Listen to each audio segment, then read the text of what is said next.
We so often discuss things that are beneficial for businesses of any size, yet we forget to lay out all the potential traps. And really, what good is running 90% of a race if you sprain your ankle at the end? Welcome to the Just Dumb Enough podcast, a show that acknowledges no one is always an expert by dispelling misconceptions with real experts. I'm your host as always, Colton Petrie. My guest today is Shawn Fry. Shawn has worked in some of the most critical and influential sectors all around the world. While he's found massive success, it has not always been pain-free, and he's here today to share with us the many mistakes that leaders at every level make when trying to succeed. Let's watch out for pitfalls.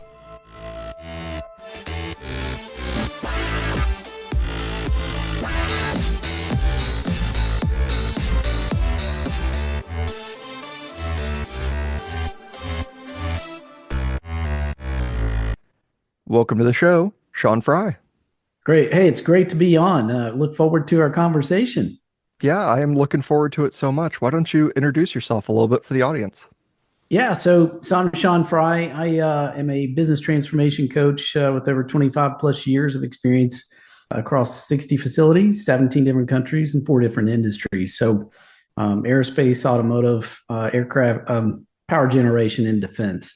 So seen a little bit of everything and definitely help some small business owners and entrepreneurs as well. So that's a little bit about me, but love to hear what this conversation is going to be about. So how we go forward. Well, and that's an impressive amount of hats. I mean, a lot of people are like, I specialized in one business. I stayed in it my whole life. It's located in one town. Not like, oh yeah, I was in a bunch of different countries and a bunch of different industries, and I've worked in all these different spaces. Like, what got you into business to start with, much less led you through all these things? Yeah, I can't say that was planned to be that way, right? That was just one of those things that where I was just curious. I love a good challenge, and it's kind of like your podcast alludes to, right? I was just dumb enough to ask the questions of, try to learn and understand, what did I need to know, right? And how do I need to figure out how businesses work in different industries? So, but I started out, graduated college and just went straight into a leadership development program. And in the midst of one of my first assignments, a 34-year-old supervisor. Now, I was in manufacturing, been in manufacturing majority of my life, my career. But a 34-year-old supervisor had a heart attack. So we were in a business that was going straight up, and tripling the throughput. This was in power generation, and he had a heart attack, and the plant manager grabbed me and said, Shawn, you're the next man up. So go in there, figure out how to make this work, and how are we going to increase our throughput to meet our customers' demand. And so that's where I was really kind of thrown into this situation. So I basically worked with a team, of people on the floor, different, engineers, different quality, and different people in that team. And really, we came together and used some, best practices of what we call lean manufacturing and so forth, and tripled the throughput within a very short amount of time. But the plant manager came back to me and said, Shawn, you just saw, or you're going to see the biggest burst, in this company's history. The customer was off, the forecast was off by 65%. So most of the business of that manufacturing was really focused on that one customer. So it just really completely destroyed that business. So we had to lay off about half of our workforce in 2 weeks. And so it was devastating, right? Because some of the people that helped us turn around the throughput and that kind of thing, and meet our customer demand, we had to let them go. And that was just something I said, I've got to figure out a way to where this never happens again in any kind of business that I support, right? So that kind of led me on a journey of multiple places and multiple moves and different businesses. So. Well, and did you start this with like a drive for leadership, or was that kind of one of those responsibilities that was thrust upon you? Yeah. Yeah. So I thought that's what I wanted, so I like to learn how things work. Right. So I like to be where people are doing the business and making products and doing on the manufacturing floor, it's assembly and it's welding and it's machining and that kind of stuff. So I like to understand that but I was really kind of thrust into the leadership position at that point, because the supervisor had a heart attack. And so they was like, well, you've had some good training, go figure it out. So that kind of, sent me into a certain trajectory, if you will. So Yeah, one of those unforeseen things that you're like, well, it can happen. It's totally unexpected, but hopefully you have enough experience to deal with it. And it sounds yeah, like, you made it through just fine. You're like, I worked with everyone. We did, yeah, massive successes and all these things.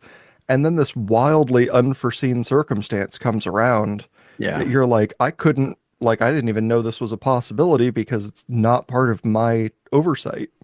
No, no. And I mean, if you think about it too, business doesn't matter what kind of business it is, it goes through different cycles, right? So some businesses, whether it's different types of entrepreneurial businesses, whether it's cars or whether it's, salons or whether it's, you name it, right?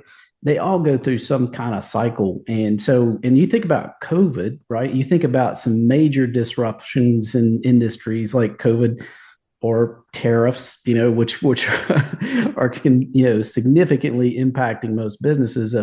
You have to figure out a different way to work, right? And how do we do business, and how do we adjust and pivot to meet those new demands, if you will.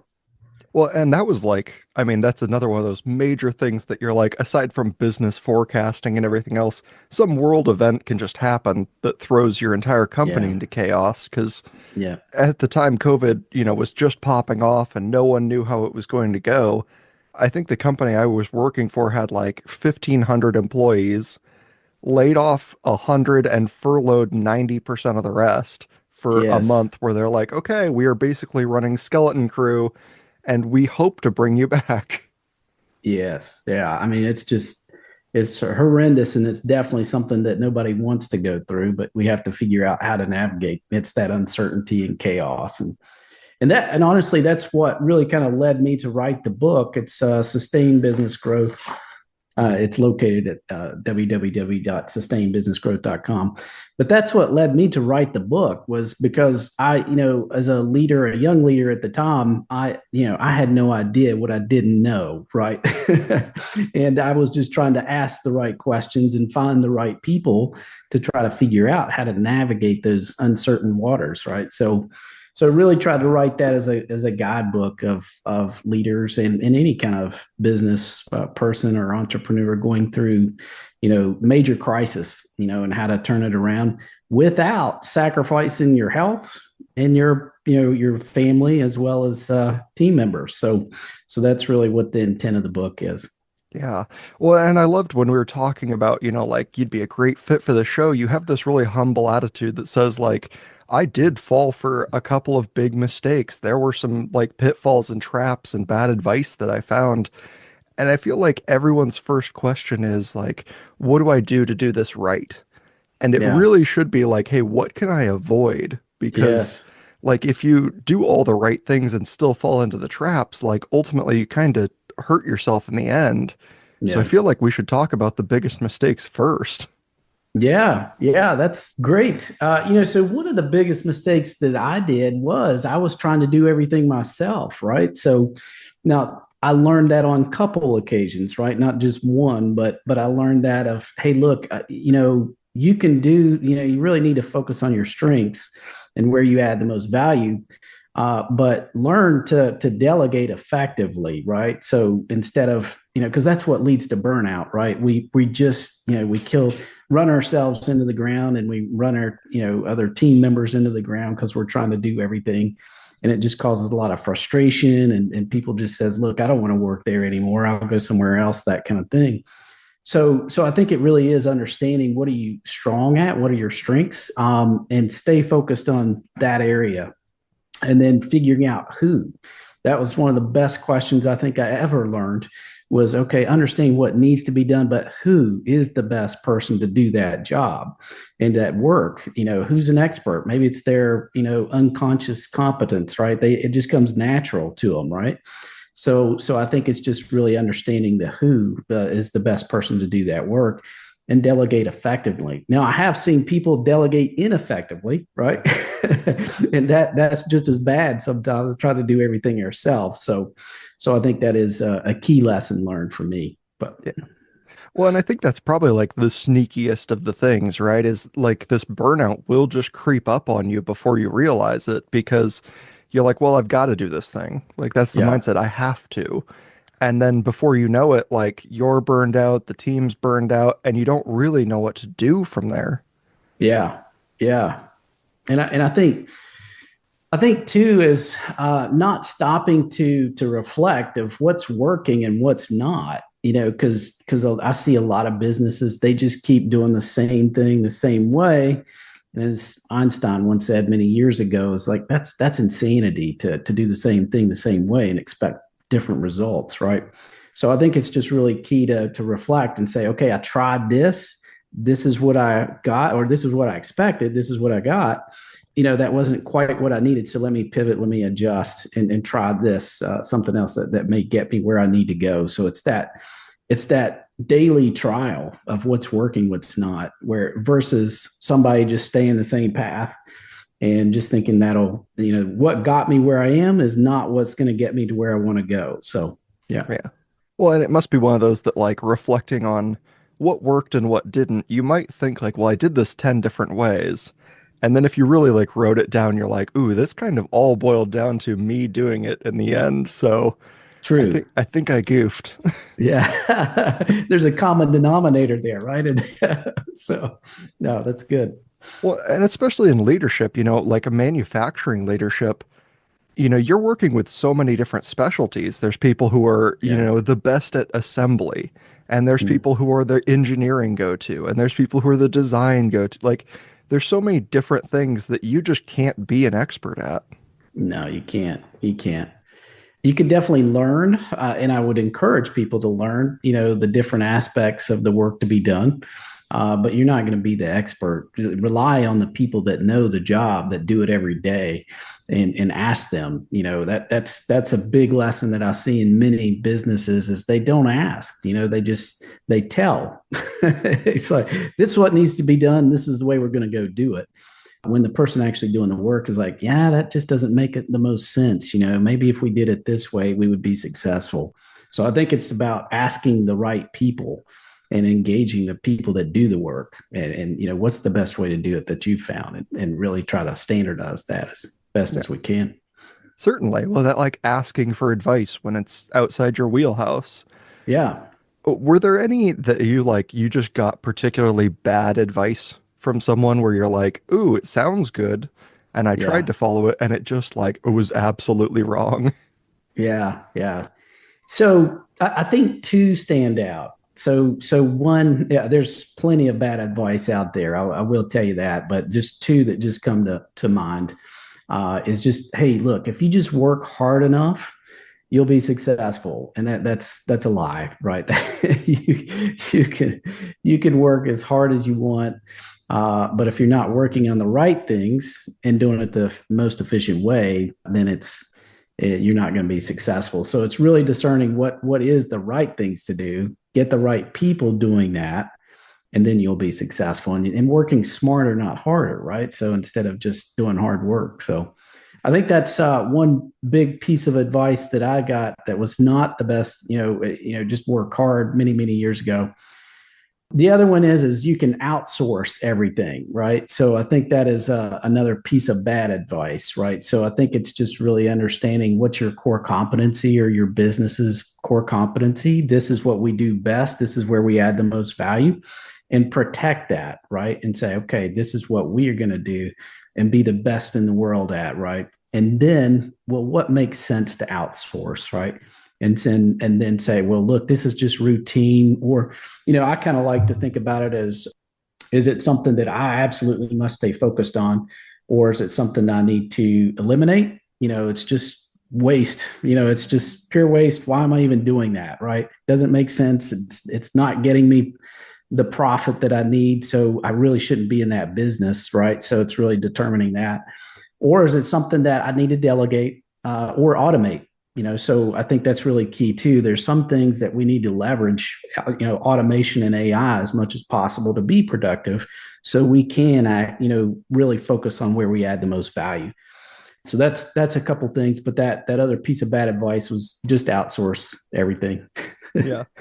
Well, and it kind of turns around to the other side. Like, when do you have, like, if you're working with tubing and you suddenly just see so many quality issues from all the outsourcing because you're like, we don't make tubing, we just use tubing. At what point are you like, you know what, forget it, we're just going to make our own? Yeah.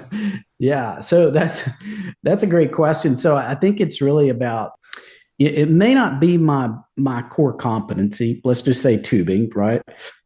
That's not my core competency, but maybe it's a competitive advantage. So maybe it helps me. It adds more value to my customer if I keep that within my control, closer control. It adds a competitive advantage, and maybe I provide better quality, right?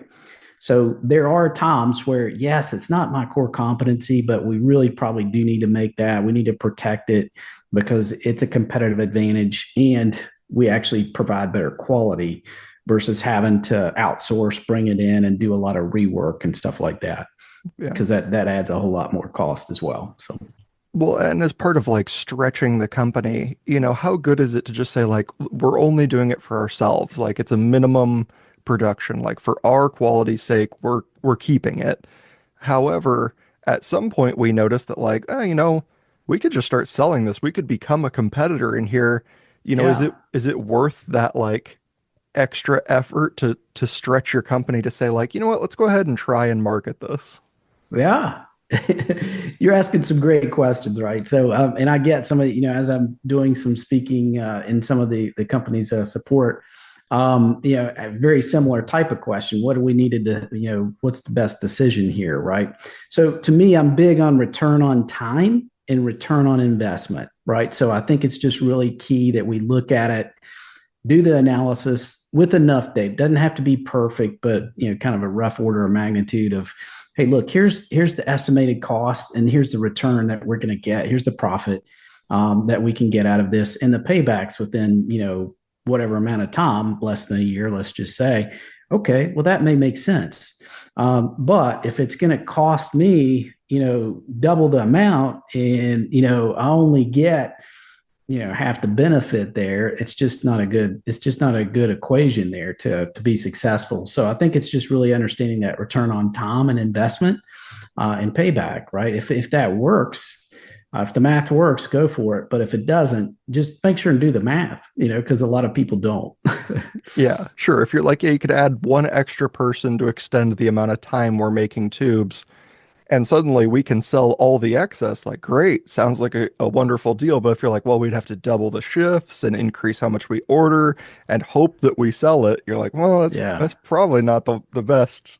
Yeah, not a good decision, right? Not a long-term decision. So, yeah. Yeah. And I'll be honest with you, I think there's a lot of different size companies, right? So I definitely think some of the mid to small businesses may not always do that math to check the ROI.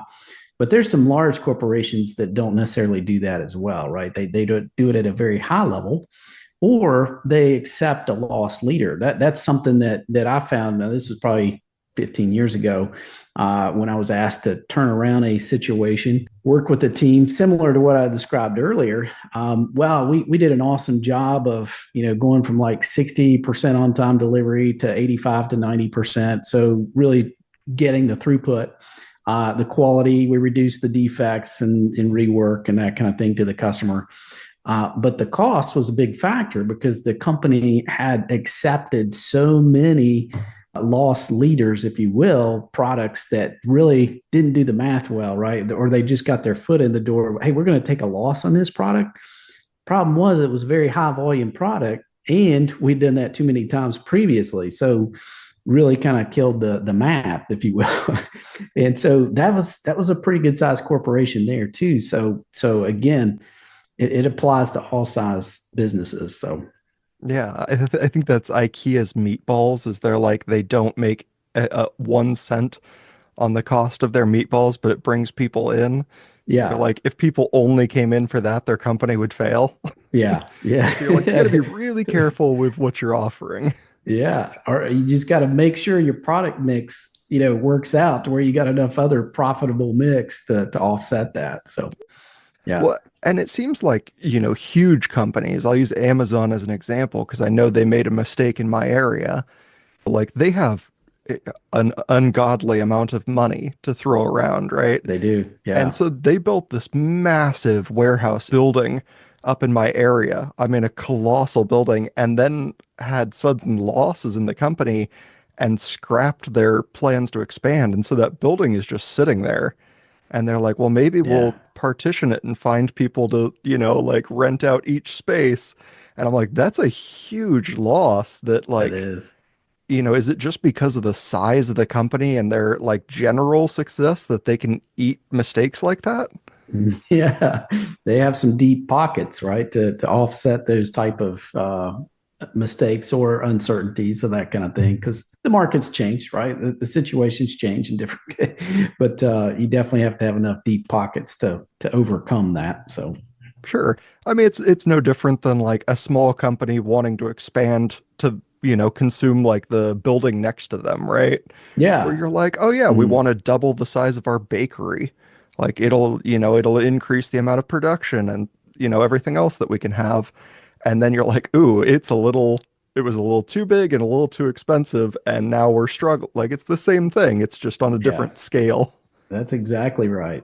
It's print. So I like to, and again, I talk about the seven powerful principles in the book, Sustained Business Growth, that I found these seven principles apply to just about any type of business, right? So to be successful. So I've always found that if I can follow what's, the success principles, I can be successful anywhere. So I think that's really key to as you conduct whatever business you're doing. So. Of course, and I want to get into that. Before we do, I want to give people one last pitfall. Is there any like huge bad advice that you've seen out there that you didn't necessarily follow yourself? Because it's like we heard outsourcing, doing all the work hard things, like all those burnouts. Is there anything you've heard where you're like, that's tremendously bad advice, and I'm not even going to attempt it? Yeah.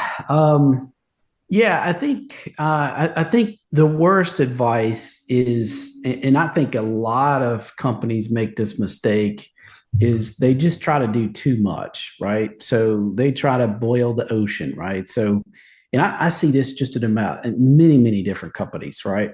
I'm going to have like 50 some metrics, to improve. And I'm like, are you really that good? Do you really think you can control that many different metrics? So I think it's really boiling it down to what's the five or less metrics that mean the most.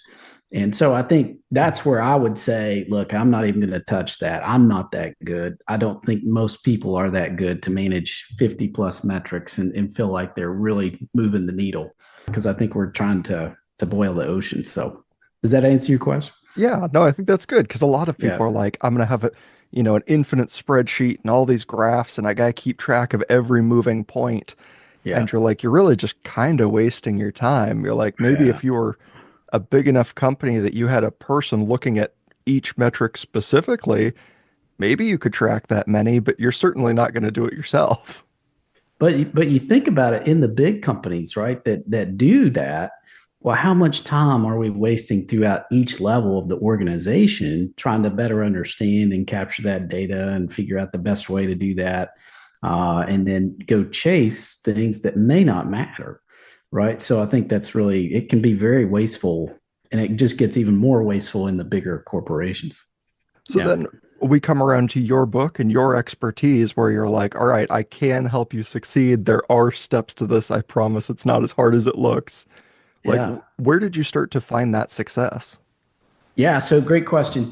So I was traveling, and actually it came through COVID, right? So COVID, most of the world shut down, and I saw so many businesses, so many small businesses just really struggling. So I was just thinking to myself, hey, look, I've learned a lot through all the places that I've been.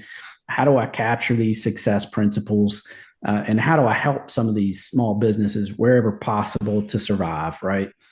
And I also kind of wrote the book to my younger self to say, look, this is what I would tell myself and or my sons, right? I really kind of wrote it to my sons too of, look, here's some lessons, follow these lessons and you'll avoid a lot of the pitfalls and the mistakes that I made. But anyway, I wrote those transformation stories in the book, and I went out and interviewed 15 different high impact leaders across those different industries that either was a mentor or somebody that just highly influenced me.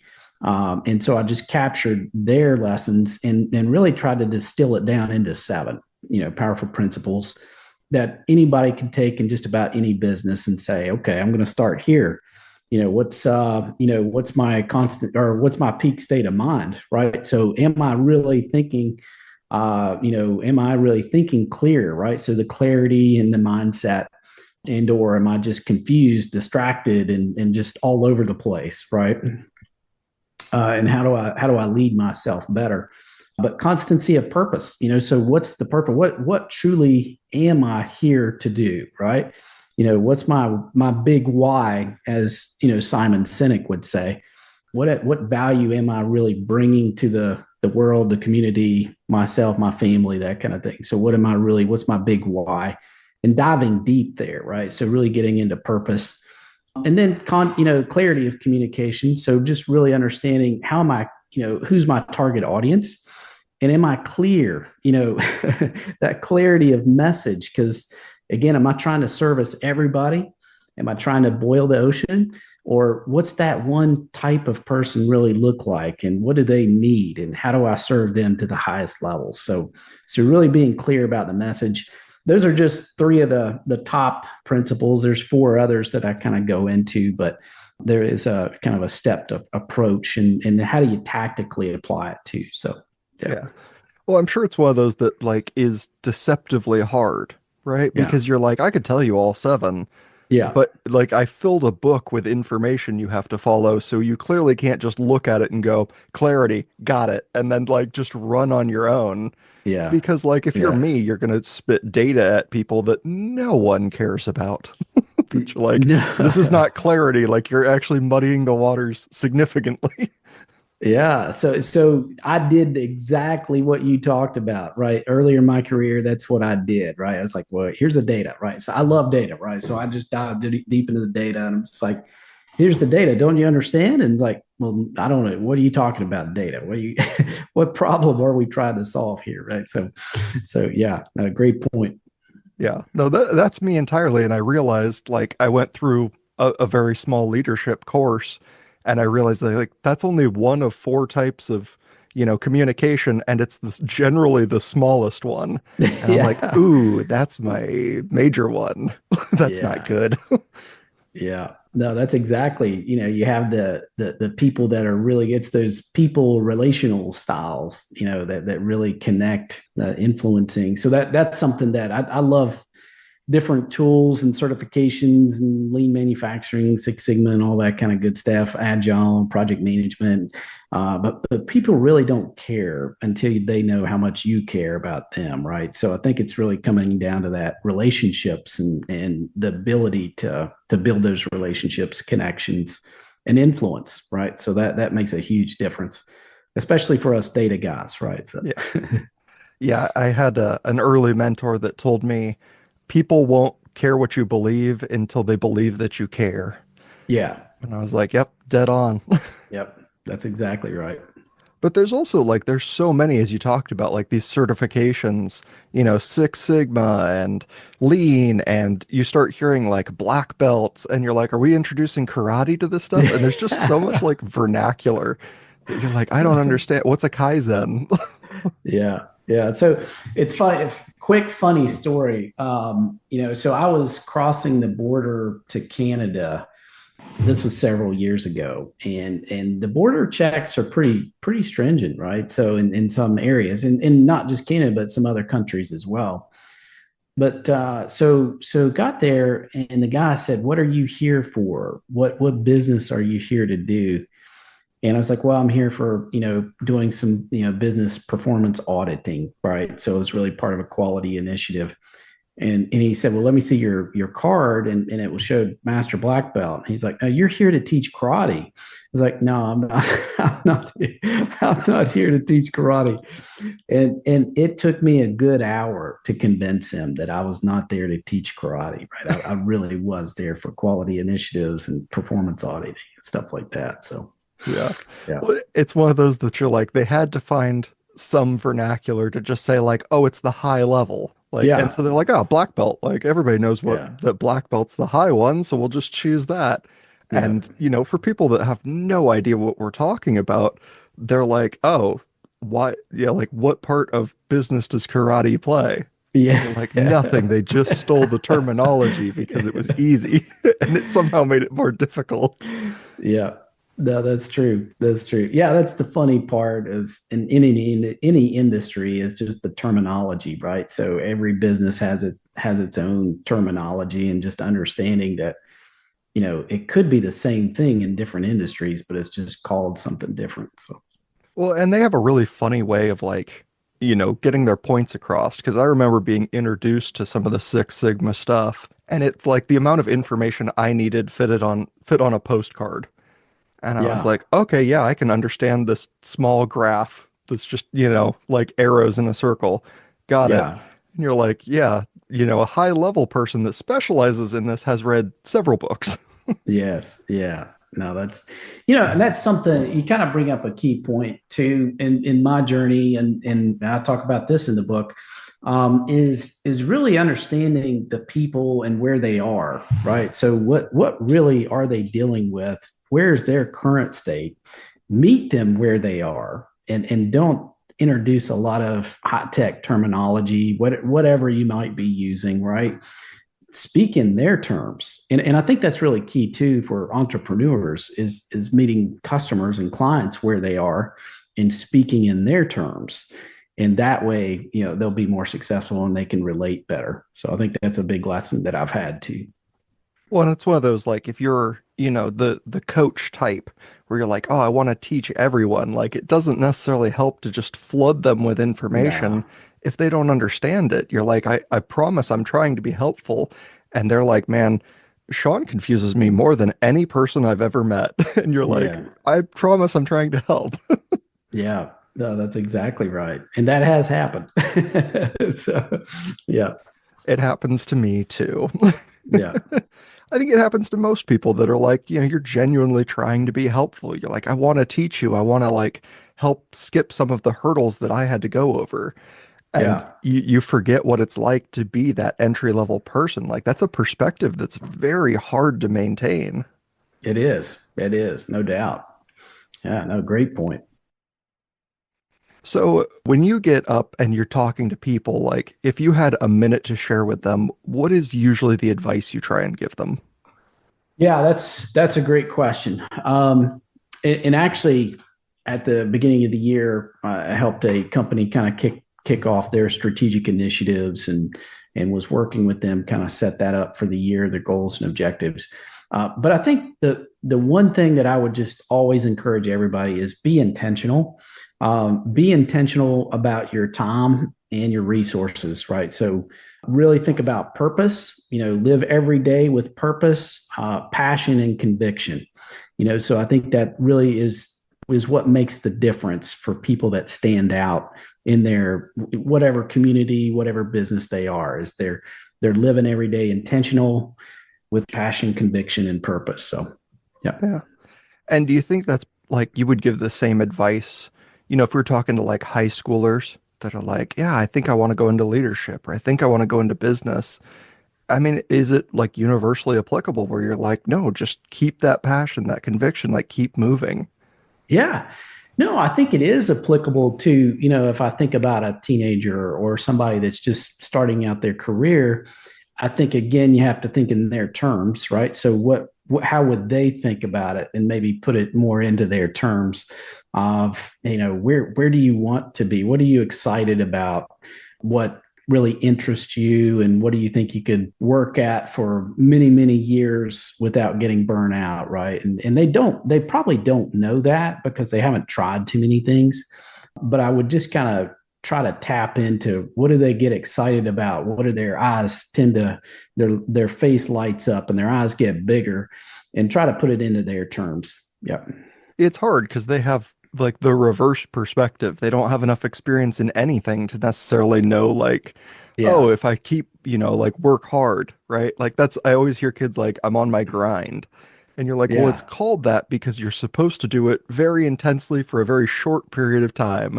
And then I Yeah. see people that are like grind 24/7, and I'm like, that's not sustainable. No, Don't it's do not. that to yourself. Yeah. No, that is definitely that will lead to burnout for sure. Any other like major myths or, business mistakes we didn't talk about that you're like, these are key ones that I see come up a lot, or the faux gurus that you see everywhere trying to push an idea where you're like, that's not a thing. Yeah, I think one of the biggest, there's several mistakes, like I said, that I see out there.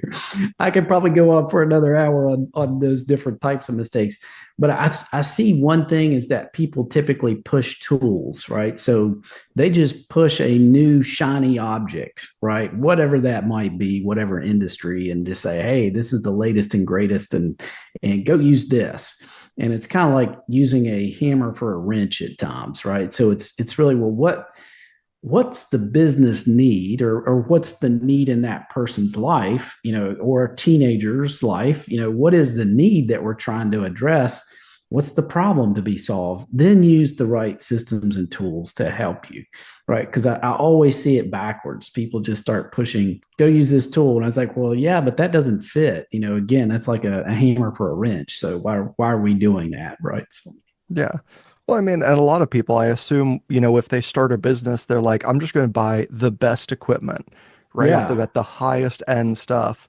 And you're like, realistically, like your return on investment for this is pretty low because you could have gone significantly down the price chain and maybe lost yes. 10% efficiency. And you're like, that 10%'s not worth the price to you. Like, it's not geared towards you as a new business. It's geared towards people who have a major business. Yeah, yeah, so to your point is what business are they serving? Who's their client, and what's their biggest need, and what's not being met by some other competitors? That's where they will win and should invest, right? Versus just, hey, I like this machine, I'm going to go buy this machine. So, Yeah.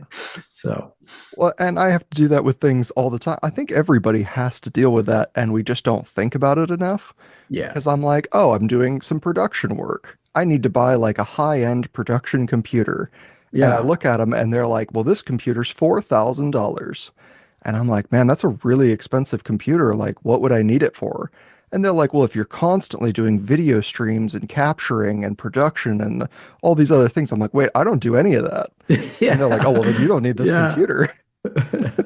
No, that's exactly. So it's funny that you brought that up because I just bought my wife a new laptop, and we went to the store and they were trying to sell us, the best and the biggest processor and all that kind of stuff, and I was like, well, she really is just using like Quicken and email and Office, So does she really need the i7, and that, and just thinking about what's the need, right? And then right size the tools and equipment to fit that, right? So yeah, Yeah. Well, and I think that's like the big, it returns to your like return on time, return on investment, where you're like, those are the two things that you desperately need to follow. Because if the new tool is, a moderate price increase, but it gives you like an extra 10% efficiency, that might be worth it. You're like, oh, I didn't know we could make this small change and get a huge return. Whereas yeah, you're just like, oh, it's new. Well, new doesn't mean anything to me if it doesn't return my time or return my money. Like exactly. new is nothing, Yeah, it can still sit there on the desk and not do anything. right? So, yeah, Yeah, you're like, how often do you guys use this tool? And they're like, once a month. And you're like, oh, yeah, why am I buying new ones? yeah. Like, Doesn't make sense. Yeah. awesome. Well, this has been super fun. I want to make sure people know where to find you in the book if they're looking for more from you. Yeah, no, hey, thank you very much. So it's on Amazon, and it's Sustained Business Growth, Shawn Fry. And so you can find that on Amazon, or you can find it at www.sustainedbusinessgrowth.com. And so I offer some free resources on there as well. That's really, really trying to help businesses and kind of capitalize on what some of the things in the book as far as, cash flow survival, so there's this cash flow survival guide. There's a team alignment and strategy deployment, right? So it's just really getting focused on the right things, the goals and objectives. And then a growth assessment, so just kind of measuring ourselves on a maturity level, if you will, of our business growth. And then some AI sources too. So I have some things that kind of share with how to leverage AI in business transformation. So, but yeah, there's some free resources on www.sustainbusinessgrowth.com. Fantastic. And I will put links to both the book and the website into the show notes so people can find them really easily. I hope if people pick this up and they find, like, oh, this is a great book, we've had a good interview, like they'll leave good reviews on this book because that's how other people find it. It's so weird that like we never talk about it, but we're like, reviews are so important and they take Extremely. no Yeah. time. Yeah. It is tough though. You're exactly right. They are so important. So exactly. Thank you very much though for bringing that up. No, of course. I think it's, like I said, so important and we just don't talk about it. So I'm like, well, I'm going to push it now. Like, go leave good reviews for this book because it does help and that helps them as well. So, Yes. again, Yes. Shawn, thank you so much for being here. This has been just a blast. Excellent. Yeah, no, definitely enjoyed it. It's a great conversation and went and some awesome topics, right? So, and definitely some great discussions on failures and pitfalls to avoid. So, very good. Thank you for having me on the show. I hope you all enjoyed this chat and be on the lookout for an announcement later this week because I'm planning to do something very special. In ranking news, April is nearly over and the monthly rankings are mostly set. Number 1, the United States with Washington, California, and Oregon in that order. Number 2, England, the United Kingdom. Number 3, Australia with Queensland barely leading New South Wales and Victoria. A real tight race. Number 4, Canada with Ontario still on top. And number 5, Hong Kong, keeping Israel down. That's it for this week. Have a great week, a great weekend, and I'll see you all back here next week for another new episode. Until that next episode, pretty please do all those things that help the show grow, like rating, reviewing, liking, and subscribing. Also remember, you can reach out to dumbenoughpodcast@gmail.com or on any of the social medias if you want to reach me personally. But most importantly, stay dumb.